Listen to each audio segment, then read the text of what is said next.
Like I said, we're not here just for a gammon talk fest. We're here to find some solutions today. We're not here just for criticism, or we're here for constructive criticism. We want to know what the solutions and answers are. Building on those themes of self-determination and a strength-based approach, we're very grateful to have 5 fantastic panellists. I'll invite you to come up to the stage now, and I will introduce them as they come out. We'll need one more chance.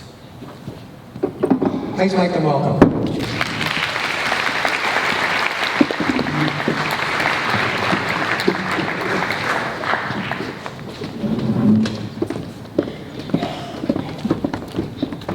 Some of them are nervous, but some of them talk over water.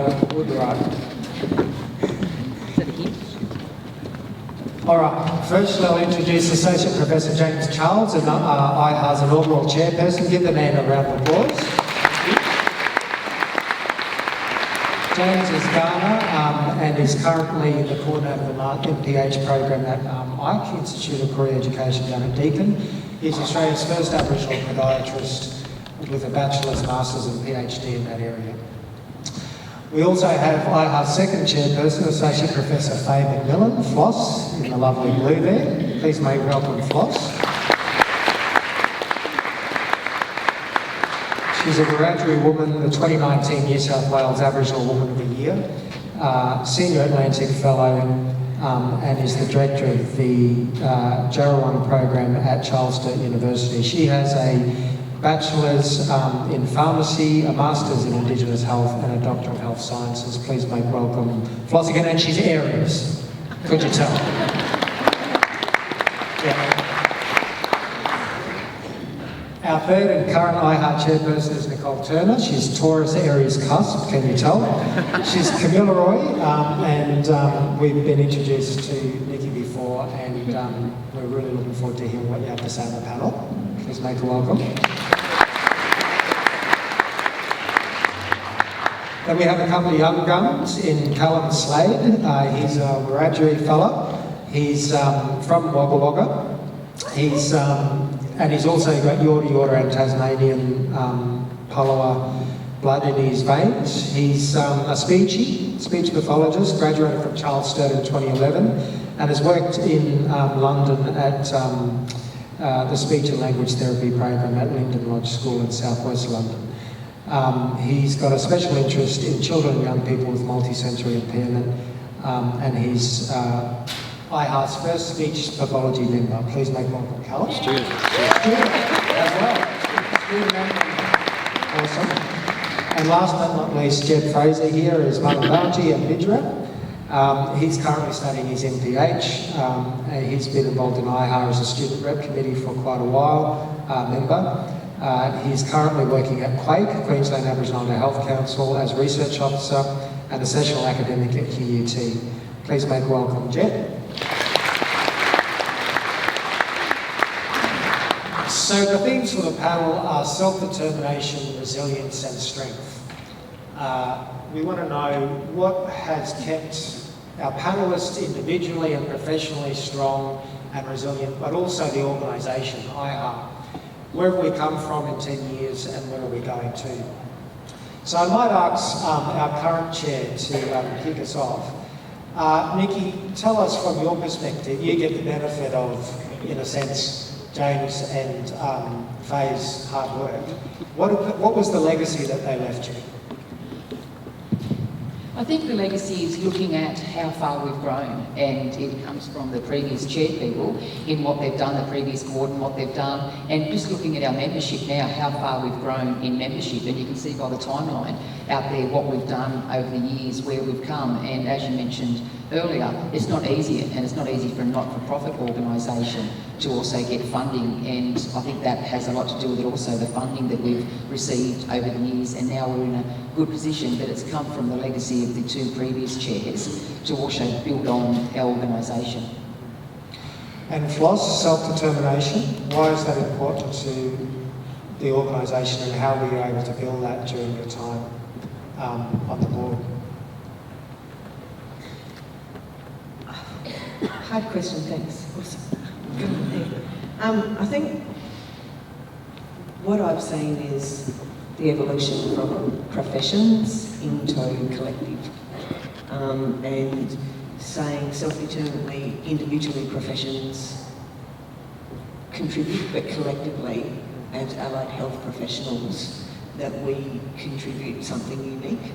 And that was, I suppose, the original premise of IAHA, which was allowing the voice of allied health professionals to be heard who are Aboriginal and Torres Strait Islander. So, you know, we have a degree exactly the same as everybody else, but then we bring our lens to it, and that was the uniqueness, and that was that self-determining part of saying, you know, yes, we are part of that profession, but we're also part of our cultural identity, and how do we bring that to the fore? And that was, I suppose, where it really started. James, what was it like when you started? What was the vision, and where's it come to? You remember that dingy little room in Kelvin Grove? Look, it was really tough. That's the honest truth. It was a lot of hard work, and everybody worked really hard. But you know, I think Faye's right. It was really about the voice. You know, look at this. You know, looking around the room today, and I went to the conference last year, and you know, that's what it was really about. It was about being part of something. You know, and giving us a voice. There's no one better than us to know what to do. And I mean, it was, to be honest, really. I think someone said about tweeting before, but you know, the government's really still not listening. I mean, it was interesting to see Scott Morrison recently, you know, after noting that the gap, the life expectancy gap has actually grown by, you know, a year for men, I think, or for a year for women, and, you know, 0.6 years for men. You know, like, that's incredible, you know, that it's actually grown, and to say that, you know, top-down doesn't work and partnerships do, and that's absolutely right, but I hope that's not just more rhetoric, you know, I mean, that's absolutely the truth, and that's what this was about. It was about building something to give people a voice, to listen to Aboriginal people, you know, on the ground, you know, so that's really what it was about, and it's just been great to see how it's grown, and you know, hopefully we can keep growing, and you know, people will listen to us, and yeah, we get a stronger voice and advocacy for people. Yes, it's easy to say things, another thing to do it, isn't it? Yeah. Jed, from your perspective as a younger member, what was the organisation like when you came in, and how have you seen it grow in the last few years? Yeah, so I came in about 2016 at the Canberra Forum for the Health Infusion Challenge, and I really didn't know what anything was about, so I sort of thought, you know, get to travel, you know, meet people, whatever. So I didn't really have an expectation of what was actually going to happen, and it's probably the same for a lot of the students that have come down. But when you're here, and when you're with people that are like-minded, that are Aboriginal and Torres Strait Islander, so in allied health degrees where, you know, that are the future of the workforce, I like the term black excellence. It's that, you know, it's not about, you know, big daddy or anything like that. It's about, as people, as a collective, which we are, as Aboriginal people, moving forward, and I think, you know, that's the real strength of this organisation, and that's why I'm so passionate about IAHA, is because, for one, it, you know, allows us to come together from all around the country, from our different life journeys, but to, you know, look at that outcome of closing the gap between Aboriginal and non-Indigenous people. So, yeah, so for someone that's, you know, had no idea, to, I guess, where I am now, and the support that the organisation gives us students is just overwhelming, and it's quite inspirational, the leadership that they show, and so it's really exciting what's going to happen in the future with all the young people when you look around the room in terms of allied health and the workforce. Thank you. Callum, what's it been like coming back from the UK and coming into IAHA? What do you see?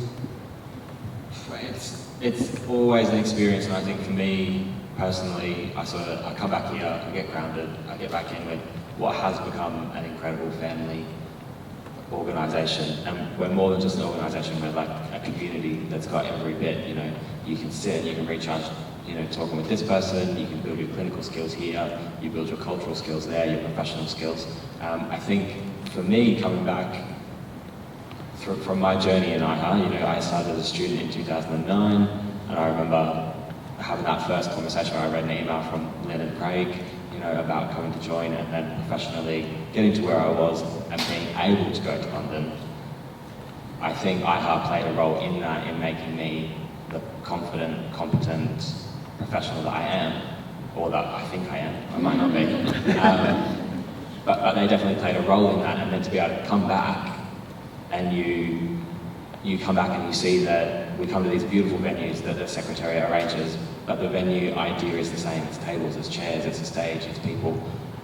But the people have always changed, and you reconnect in a different way, and you see, hang on, I grew like this, but actually you catch up with this person and they grew as well. And then we continually go on this journey backwards and forwards, and it's this meeting spot that brings us together.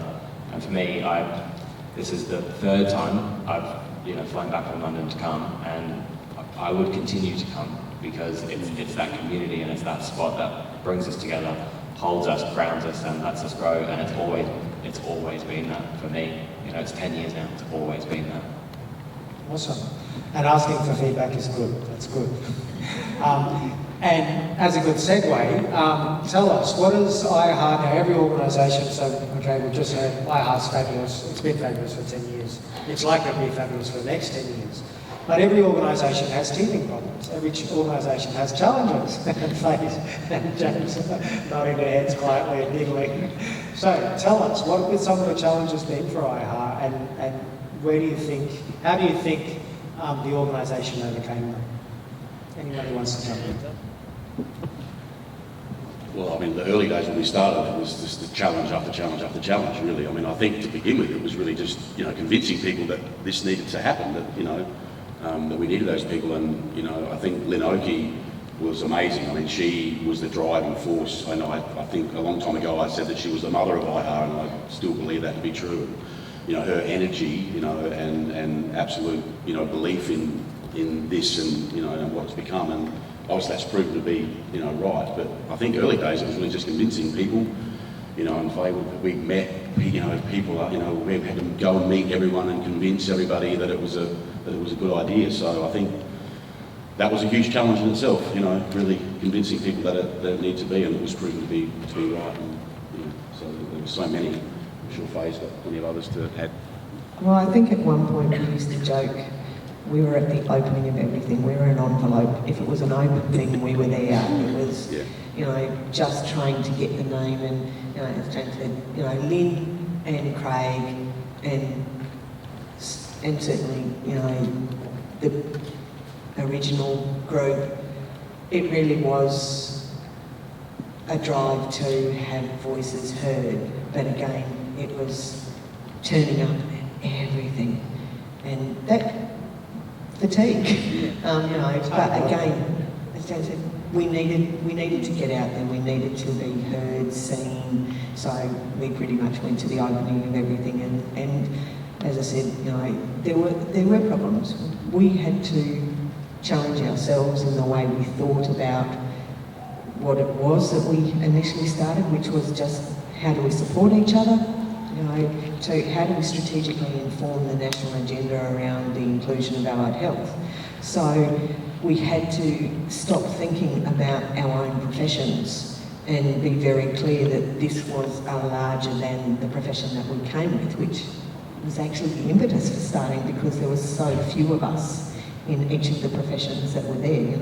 I think, and you said that James is the first, I'm the first, he's one of few, and again, look around the room, the number of people in allied health who are Aboriginal or Torres Strait Islander is still very few.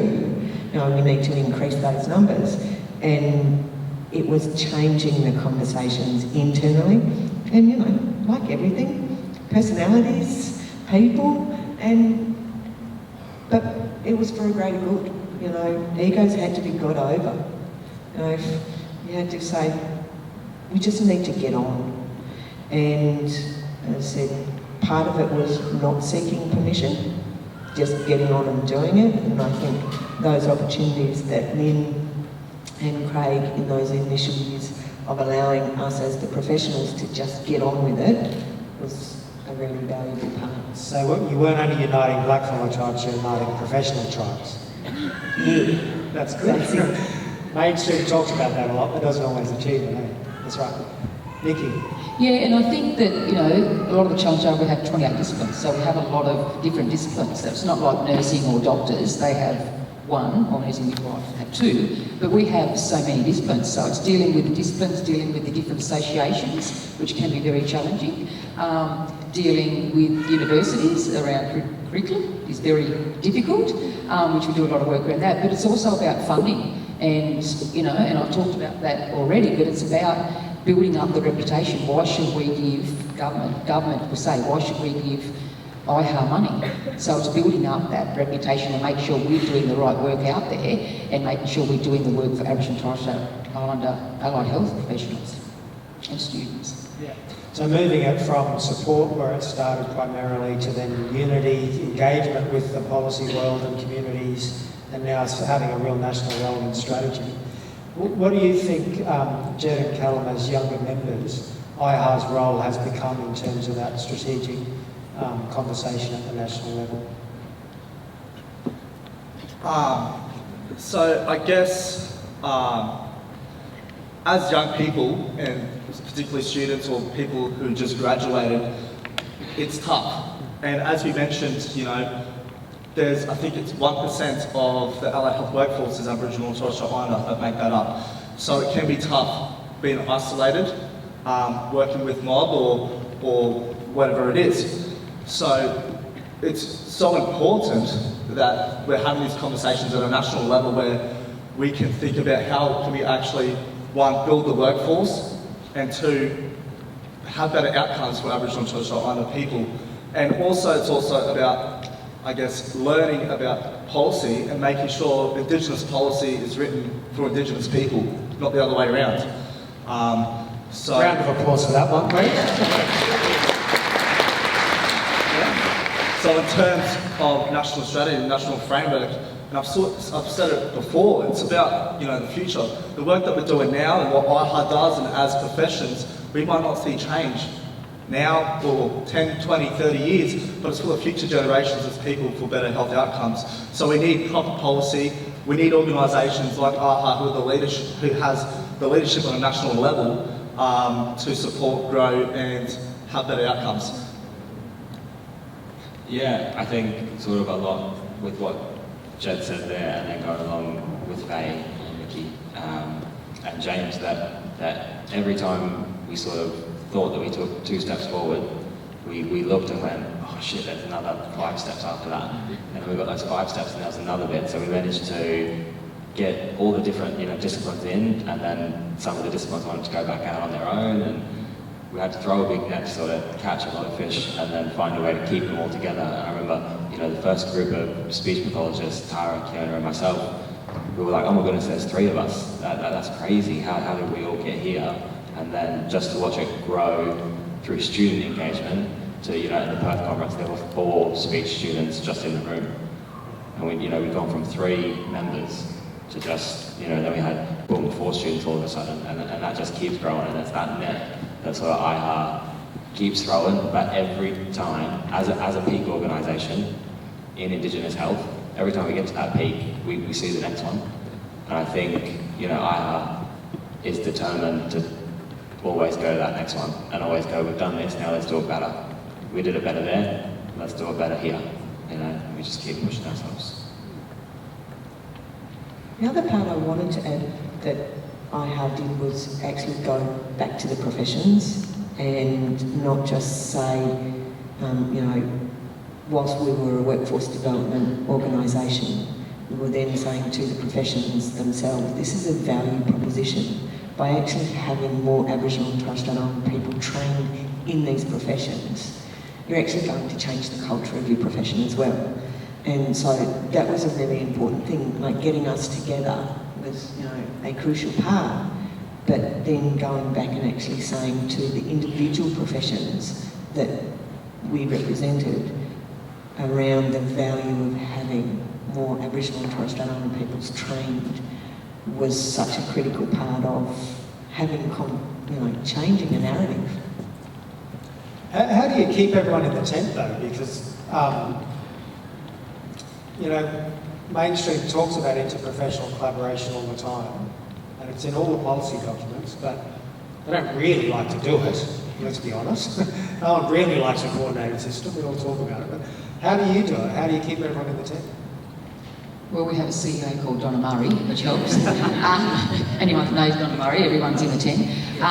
No, I think it's about, and sort of getting into that, I think it's about having good leadership, making sure that we're at the meetings we should be, and again, like you mentioned already, it's not a talk fest. If you want to be involved with IAHA, whatever, a lot of people come to us and want to make formal agreements, formal partnerships. Okay, what are you going to bring? You're not just going to be partners with us because it's good for you to be partners with an Aboriginal organisation. What are you going to bring? So I think that part is really about having really good leadership, making it very clear on who we are and what we expect from others in the tent, and what are they going to bring to us, not what we're going to bring to them. I think that's the really important part, which we've got to that now, Greg. I think, like I talked about reputation, that we've got to that stage now. We can say, you want to be involved in us, what are you going to, with us, what are you going to do? Excellent. And what about communities? Our mob out there in communities at home, how do they know who IAHA is? How do you engage with the mob out there beyond who's in this room? Or how should you? What would you like to see? What's coming? I can keep answering, but anyone else want to answer? Everyone knows me, I'll just take over. No, I won't let you keep up, you start. Yep. And I think it's about, again, who we are and how we put it out there, and that's what we have. We make sure that we're trying to make sure our boards from all different areas around the country, because we are national, so we make sure that we try and get to every area. When we're going to different places, we try and get a lot of members involved, or we make sure that if we're going to universities, we go and talk to the Aboriginal unit in Aboriginal Torres Strait Islander unit in universities to make sure people know there's still a lot of students and graduates that might know who we are. So we make sure we get out there. We have an engagement officer who gets out there also. So it's making sure our students say, do you know someone else that is out there? And then, you know, in our other roles, in our other working roles, we make sure we put our IAHA hat on also and say, oh, you know, what I do and I know the board does also. Do you know about IAHA? So it's word of mouth also. I mean, we have a very good website, we have very good staff, but I think it's word of mouth, going out to communities. We do a lot of work in communities. Our staff does a lot of work in communities that you'll hear about over the next few days. But try and do a lot of stuff in communities and getting the word out there. Yeah, I guess from that sort of student member sort of point of view, my university knows that I will come and tell you, have you signed up as soon as they rock up to the door? And the reason why is because of, I guess, we talk about community. We are a community as an organisation. And also it's really important that we have some fantastic members that do exactly what Nikki says. We always have an IAHA hat on, professional lives, whatever, and we're always advocating and promoting IAHA. As for one, it's such a good organisation, the leadership, so it needs to get out there, but we need more, right? So it's not just something that, you know, stops, it should be to the next, keep going further. Everyone else should get a member. So I challenge everyone today, in the next week, get someone to sign up. There's a good challenge. Very good. Yep. Callum. I think sort of also the other part that IAHA does to really link in with the community, and we've done it really well, is that multidisciplinary and that integrated type working. And if you look at just at a ground level, you know, where we do the Health Fusion Team Challenge and we bring all those students together and we make them think not about their discipline, we make them think about the person and the patient and the peoples and the community and sort of target it that way. And then when we're taking students, without sounding a bit cliche, we take students from all walks of life. You know, you could have trained as something else and coming back in, you could have already had an established family, you know, and then you come in, you could have gone straight from school to there. So I've said it before, I'll say it again, you know, we throw that big net where we catch people from all walks of life, from all different communities who sort of are able to go back and think in that mentality of, it's not about me, it's about the person, and then that's how really, you know, we're linking in communities around the country. That's awesome. So maintaining unity amongst yourselves as an important principle, and then thinking about community outcomes. We do a lot of, just quickly something else, we do a lot of work in communities also around prevention. I go up to Barunga here in Northern Territory each year, and we just talk to, well, I do, Miss Nikki does nutrition sessions with all the kids, about 200, 300 kids at Barunga, so it's also about prevention, you know, and then it's not just all about IAHA. and it's about prevention to our kids, talking about nutrition and everything else there, and also our academy that we're doing our academy that we hear about over the next few days. So we do a lot of work in communities also. Now, we know working in mainstream in particular, and sometimes even in our archery, so it can be very stressful working in Aboriginal Torres Strait Islander health in general. We've got a lot of barriers against us. There's significant amount of racism in the mainstream health system. Give us a window into some of your personal and professional coping skills that you've developed. I mean, I think that's an ongoing conversation for all of us working in Aboriginal and Torres Strait Islander health. What do you do to reconnect or when times are going tough?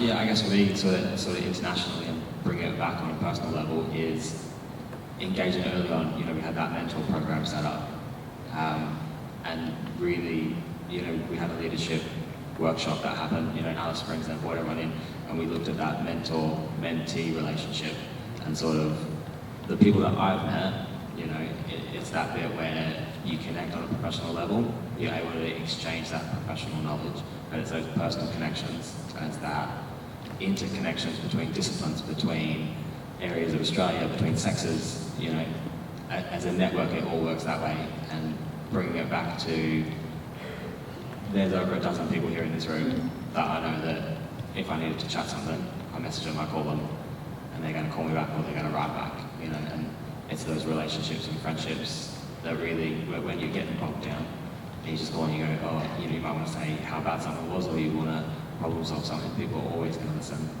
you know, and we're a resilient people anyway, you know, but we work and we want to people want to separate us out into individuals, and I think as an organisation we want to bring it back to we're a collective, you know, and I can go to my colleagues and there's people that are like, you know, aunties, uncles, people that care for me the same as my mother, you know.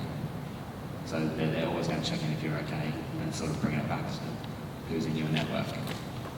Yeah, just to extend on that, I like to, you know, have deep reflection and then come to either my peers or my daily mentor, Tirapa, who's down there, where it's quite funny actually when you go and talk to someone about something that's happened or an issue or something that you're struggling with, quite often someone's had that same experience, and you can sort of talk it out and talk about ways you can, I guess, overcome them issues, because I've mentioned before, it's bloody hard, especially being a young person that's such an advocate that wants to do good, but it can be a bit of a burden on your shoulders too, because all the stresses in life and whatever it is, study, work, and all of that. So I guess reflecting and then going to someone either, you know, as a mentor or even just a peer to talk about these issues and ways to overcome.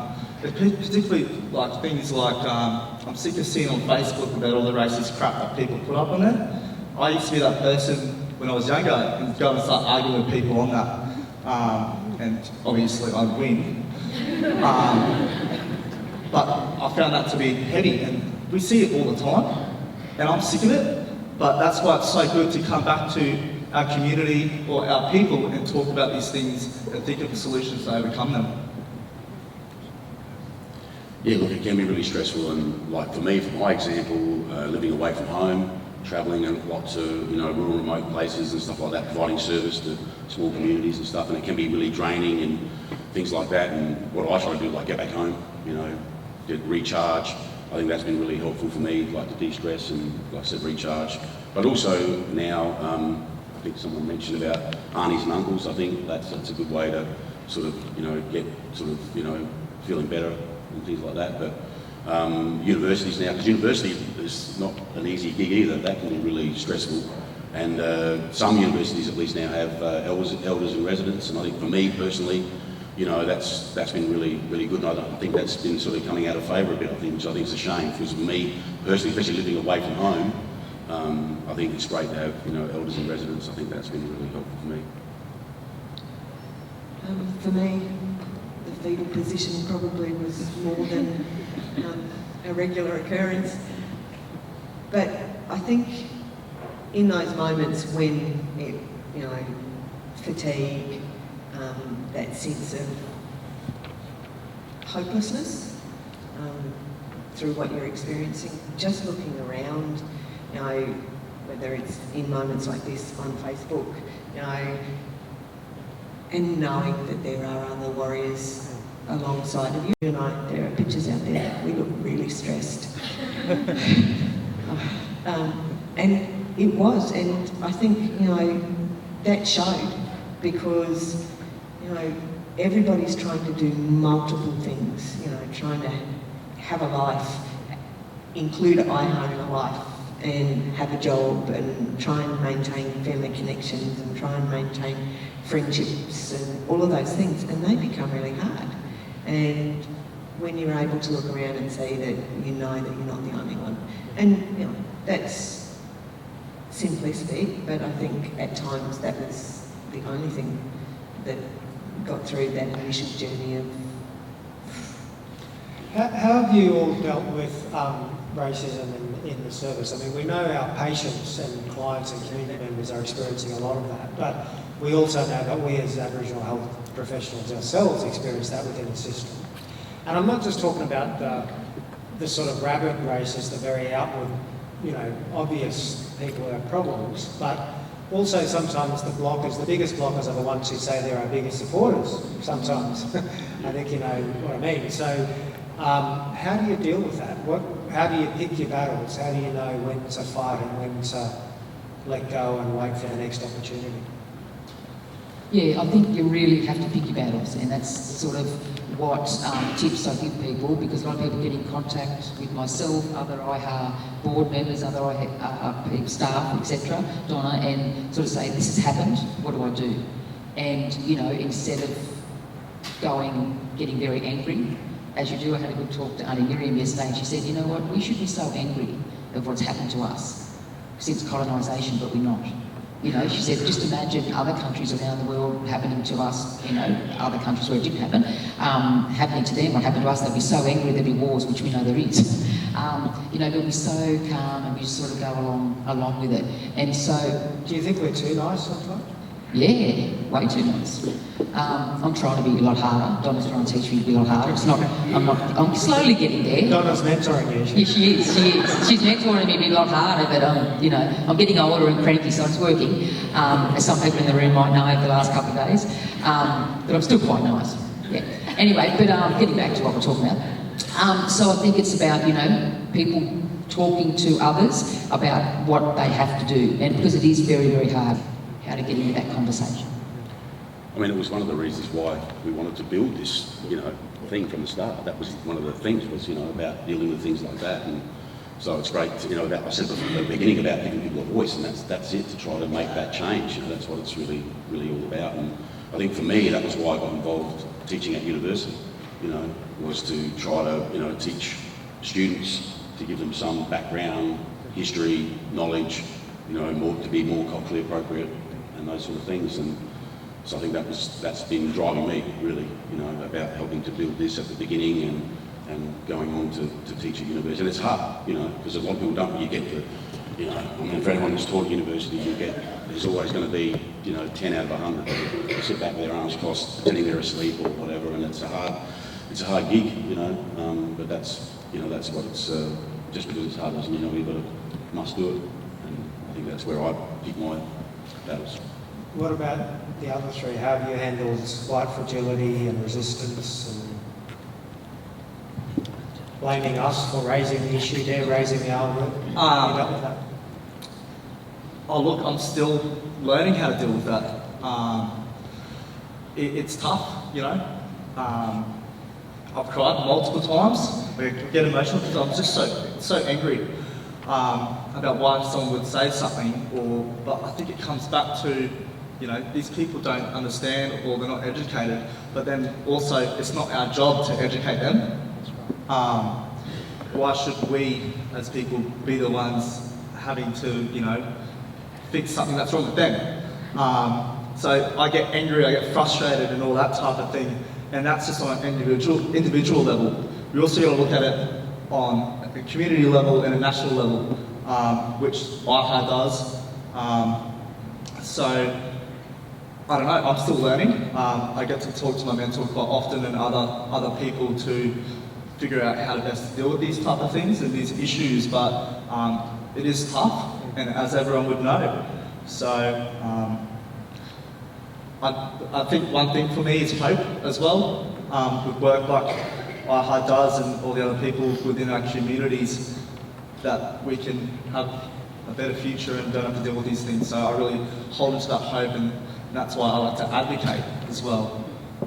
I think you said a couple of really important things there. One is to acknowledge your anger and be vulnerable, because we do get angry. We're allowed to get angry. We can just get it out in constructive ways. But also, what you're saying is about thinking through what the next step is and putting it back on the perpetrator. And I think racism is violent, so we've got to put it back on the perpetrator. And I think also we've got to recognise our past and our ancestors and the people that laid the platform to where we can get to today.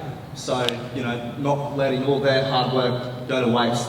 So I guess going back to the hopeful sort of optimistic sort of outlook on where it is we've got to recognise our past and recognise the people and our ancestors and all the people who've done extraordinary things and probably copped it a lot worse than we did, but also look forward to the future and look at the work that's been happening. And I guess it's a slow and long process, but yeah.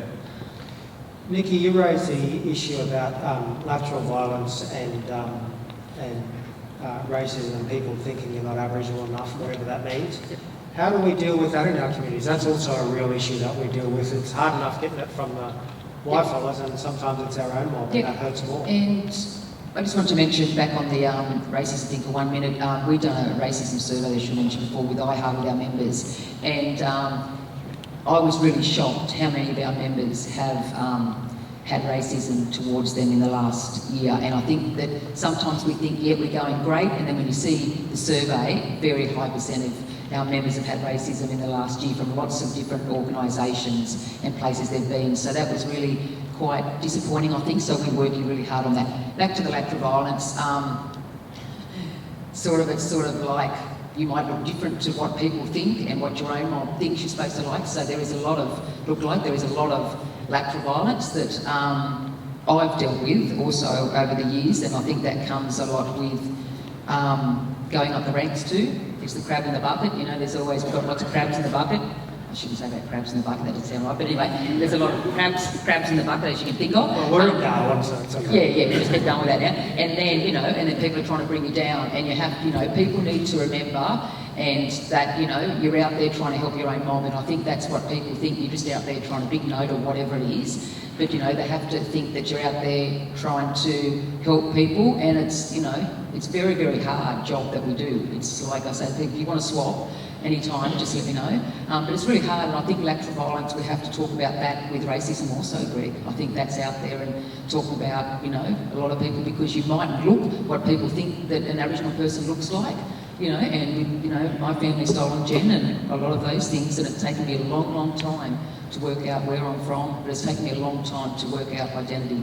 And I think that's the hard part, people aren't sure about that. I think that's right. We spend so much of our energy trying to educate white fellas, and we sometimes don't spend enough energy on our own mob, and our own students' needs and our own families' needs about learning culture. I mean, we're all learning, you said that, we're all learning about culture, regardless of how strong our family connections might have been.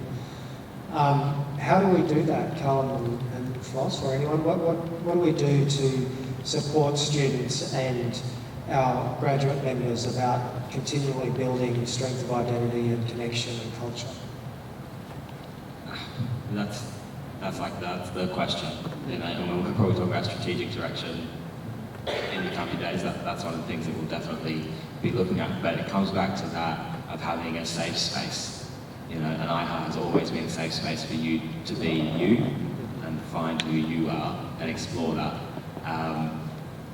I think a lot of my cultural journey, I came on with IAHA. It went from that. I was too white to hang out with the black kids, and I was a bit too black to hang out with the white kids. As awful as that sounds, but that's the mentality that was at school, and it's kind of trying to find, well, where do I fit, and which camp am I going to go into for this situation or that part? And it's that resilience and that sort of, I guess, developing a self-humility of like what I'm going to fight and what I'm going to stand up against and what actually that doesn't mean anything to me, and I can just watch that go past me. But yeah, it's having that clinical toolkit of those self-help strategies and having those networks and being able to draw on those people. You know, and you have to have your inspirations that you look up to. You know, and I remember the very first IAHA sort of meeting that we had in 2009, and that's when I first heard James speak, and I've never told him this, but you know, he stood up there and he was talking, and I just went, that's it. You know, that man speaks with so much confidence. That's where I want to be. And then, you know, you find your inspirations and you just keep working towards that. And anything else that should be a step back, throw it off your shoulder, take it with a bit of humility, a bit of resilience, you know, have a little gratitude for what you do have.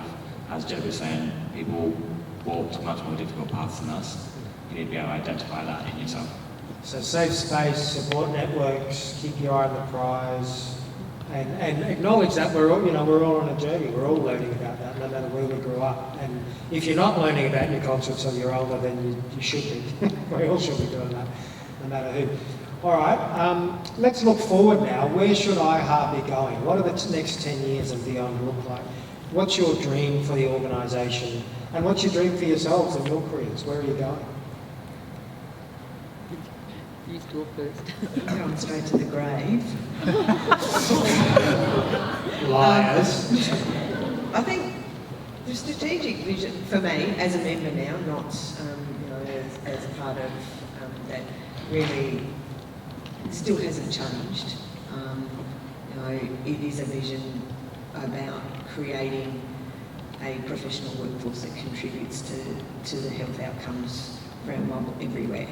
And again, that's through, you know, I said to Callum last night, he was actually the vision of what IAHA was. You know, when he came along in 2009, that was why, you know, through Lynn, that we got together. It was that next generation of those that were coming through. So, but how we get there is going to be very different from the last 10 years. And I think, you know, whilst I joked, the vision is that I won't ever see probably the full impact of what IAHA has in my lifetime, because it's not meant to. It's got to be continuing and ongoing. So, you know, I think the first 10 years was training for the marathon, and now it really is putting in place. We've got critical mass in numbers. We've got voices in almost every community across Australia to start having this different dialogue about the importance of allied health and changing the health for our communities. So I think that's where we need to be, and it is a very different look for the future than where we've been, because, you know, like any new thing you start, there are things that you have to do to put a vehicle together. But now it's how do you keep it on the road, how do you keep it running? And I think as the members, that's, you know, succession planning of the board, succession planning of the CEO, you know, all of these things that we go, okay, as members, is that our role? And it is. You know, we have to take that, because they're the ones that are at those tables and having those conversations about the impact we are going to have as health professionals. So we need to know what's happening for the future so that the strategic vision still becomes enacted. So you've had the sprint to get started, and now you're in the endurance game. Yeah. Yeah. All right. James, Callum, Nikki, Jed, where should the organisation be going? Oh, look, it's a big question. I mean, for me, like, I'm just so thrilled with how it's going at the moment, from those early hard yards to see that it's, you know, got where it is, and so I'm really thrilled with that. So I think it's really, in some ways, more of the same. But I was talking with Kylie Suthers, who was an original board member as well recently, and just this morning she was telling me how IAHA is getting involved at school and looking to try to get in the Northern Territory about getting young Aboriginal, not so much, I don't know what age group, but getting to, you know, allied assistance. And I think that's an excellent, you know, area, and I think I would love to see that certainly, again, no tweeting out, but in Victoria there doesn't seem to be, I've got 5 boys and I've got a young boy who could really use some help and assistance, and in Victoria there doesn't seem to be really anything, really, which is incredibly disappointing coming from New South Wales where there seems to be more, and in South Australia where there seems to be more. And so I think that idea of helping young Aboriginal people become allied health assistants and then a career pathway into becoming a allied health professional, I think is a great initiative. I don't know how long it's been going for, and just like I said, just looking at Callum this morning, and that's something I would love to see grow and to spread to other states. I'm sure there's plenty of other things, but...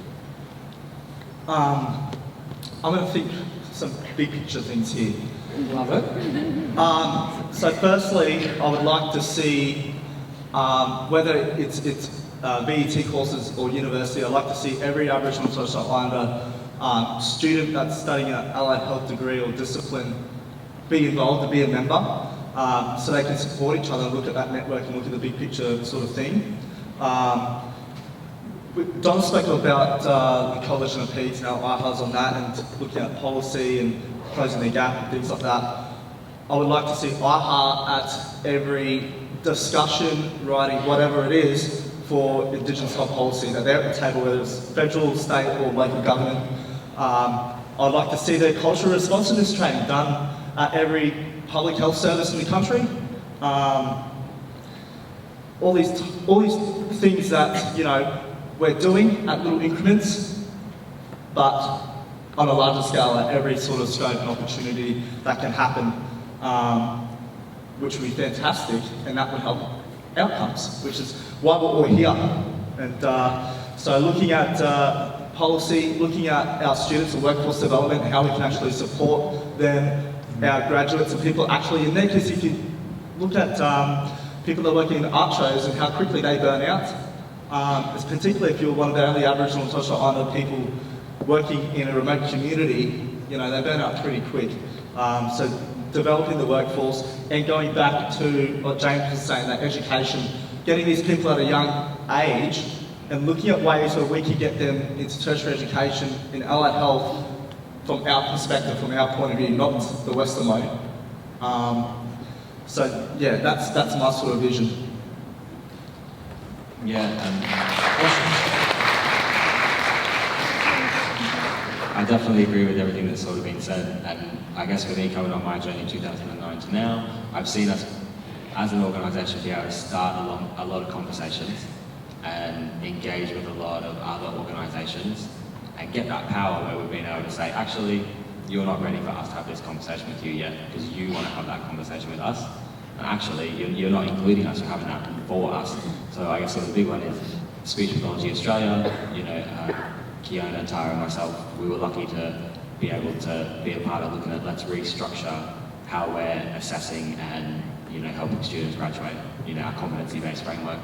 And I think when we started that, and I'm sure Tara will agree with me, when we started that, we thought it would be a quick process, that it would just take them a bit and they'd update it, you know, and it's been 10 years and we've sort of handed that over, I guess, now to the next generation of students. But that's going to be that ongoing thing. But I want to see that happen with all the disciplines, that actually we're engaging for our own causes, you know, and we're engaging for our own sustainability and our own, you know, imprint on what it means to be an allied health practitioner. It's a very important distinction from just getting involved in mainstream organisations to make them look good.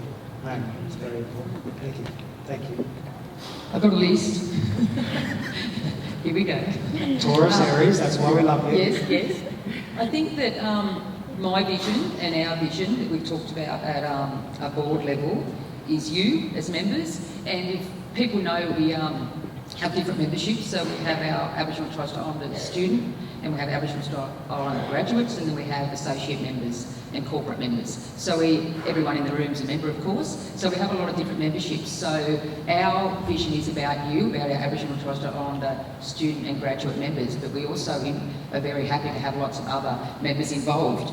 And I think that what we've talked about in the last year or so is our business model that we've created with IAHA. We can't, as a not-for-profit, we can't rely on government funding all the time. You never know what's going to happen. Next week we could have a Prime Minister, a different Prime Minister. I know there was things put in place that they said they can't, but as we know, government can do what they want. So you never know, we could lose funding. You don't know what's happening. You know, you just get someone in there that a Prime Minister that doesn't really like Aboriginal and Torres Strait Islander people, which we've had before, and they could just pull funding. So, you know, we've looked at a business model that's really important to us, and making our own money, and that's our own money to spend on our members. So that's our vision that we've done, which is really important to us. The other thing that we looked at that I think is really important is working with universities that's been mentioned, looking at that curriculum. So many of our students come out and say, we didn't learn anything. Oh, well, I should say a lot of non-Indigenous students come out and that are going to work in the community and say, we didn't learn anything about Aboriginal and Torres Strait Islander people, but then we're sending them out, we're not sending them, but they're going out into communities. That's really not good for our people. So we're doing a lot of work with universities. And we've talked a bit about racism, but we're working on our cultural responsiveness framework and our cultural responsiveness workshops. If you don't know about that, look on the website, you can ask one of us anyway over the next couple of days. But we're looking at limiting racism through those important for us. And a lot of associations around the country have got on board with that and doing that. It's not just about cultural safety, it's about the action. If we're going to be serious about this, we have to make sure the actions are right. I'm going through that. Quickly about our Aboriginal and Torres Strait Islander health academies. This is getting high school kids in. We're growing our own workforce. We know the workforce is less than 1% with our Aboriginal and allied health professionals. So we're growing our own workforce that we've put a lot of effort, and we've got some federal funding now into it. So that federal funding, again, is about our reputation. So we're doing that. So we're growing our own kids through high school doing that, and Kylie Stoggs is running that. Increased membership, that's what it's about. Each time members come, the member list comes to the board who we endorse. I'm always excited to see so many new students and so many new graduates on that list. So increasing the membership, which has gone up so much. And we talked about being at the table. We are involved in a lot of those. Donna and myself sit on a lot of those national committees, and Donna's involved with everything that pretty much runs all the national health stuff, which we're very happy with other, of course, other very important Aboriginal and Torres Strait Islander people about the country. We're at the table. We're at the table saying this has to happen. No more. We're not letting people tell us anymore what happens. And about doing all the work in the schools and having all the associations involved with IAHA on our terms. That's my list. Awesome. That's a clear vision. So that'll be done by next conference. Yes, for sure. All right. We've got a few minutes for a couple of questions and some conversation from the panel. There's one over here in the middle of the room, and then we'll take one more after that. I don't think it's on, Don.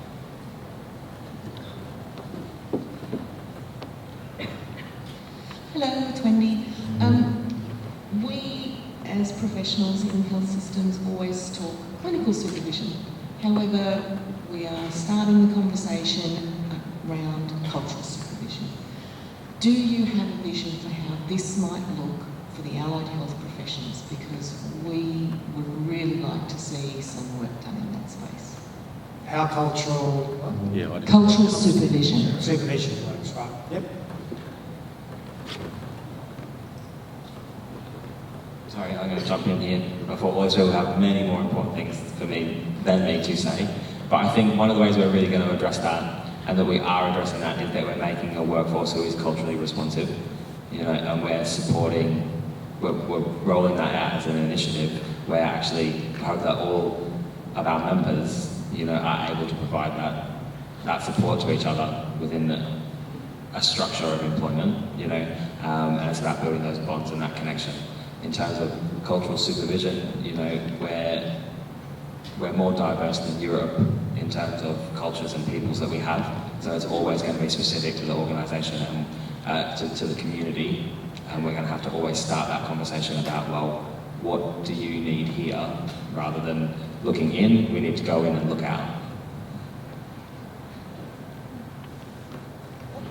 The other part of that is, as Nikki said, is working with the universities and talk about those opportunities against the clinical competencies and how you measure those against those cultural supervision. So clinical supervision, cultural supervision don't have to be mutually exclusive, and that's what we need to make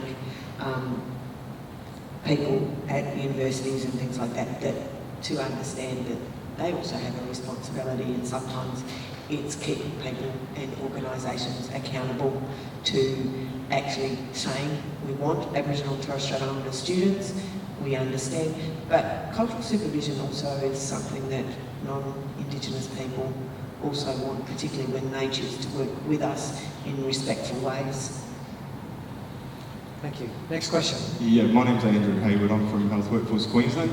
I just wanted to make a comment first. I think I just wanted to commend Callum and also Jed. I think IAHA is in a very good place.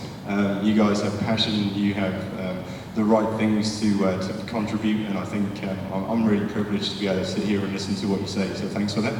I also, being the future workforce manager for Health Workforce Queensland, I deal with a lot of students, universities and school kids, and I'm just interested, I wrote it down because I didn't want to forget it. What was the determining factor that actually interested you in health? And then what do you think that we can do to get our deadly kids to come and actually be the next you? Yeah, thank you very much. So what initially, well, a bit of background information about me. I had no intention of going to university and studying health. I actually used to be an apprentice chef. And then I realised, I went to like a little thing and I realised, you know, what Aboriginal and Torres Strait Islander health was actually like. And that got me thinking. It made me sort of angry and it made me think, what can I do? So being upfront and honest when, you know, each year the Close the Gap report comes out and you look at that and you go, that's just shit. So That's an official policy pronouncement. That's all. Oh, some of us say a bit more than that, but that's yeah. So I guess for me, I guess developing the workforce and doing that type of stuff is going into the schools at a young age and giving them exposure. A lot of communities don't get the exposure, they don't understand or they don't know. And also when it comes to associations, organisations and universities, it's about providing opportunities. It's all well and good for, you know, people to say go to university or do something, but to actually go out to community and show your face as an organisation, as a university and engagement with the community to show that this is a normal thing. When in the past, Aboriginal and Torres Strait Islander people going to universities or studying tertiary education was not something that was common. So normalising that sort of factors and teach them prevention as well. So not just about particularly getting them into the workforce, but also teaching young people and old people and elderly how to look after themselves, how to, I'm a health promotion student obviously, look at preventative health. If you look at, you know, the federal budget and things like that, you look how much of the budget goes into prevention. It's always primary healthcare or whatever. And the final thing, I guess, I should say, is looking at ways where we can go into communities, do all the work, get them to go and study, whatever, but looking at how to get them back to the communities and retaining them. Not just, you know, the amount of people that stay and want a job for 3 months and move on. So that comes back to the organisations or the art shows or whatever they're going to work at. So I guess that's... I was going to say, like for me, I mean, what got me motivated and motivated to become a health professional, I mean, certainly the dietary was it was really hands-on, and you can make a difference, you know, make a contribution to the community. You know, there's certainly a huge need, and again, there's no one better than us to be providing that service. So that's where really, you know, I sort of try to encourage people in you know, from that perspective about trying to make a contribution and certainly doing something hands-on, working with people, communicating with people and community. Now, James, I'm at a allied health conference here, Indigenous Allied Health Conference. You're a podiatrist. I have collapsed feet arches. Can you help? Ladies and gentlemen, Every time I've heard that one. Yeah. can you thank our amazing panel? Thank you very much.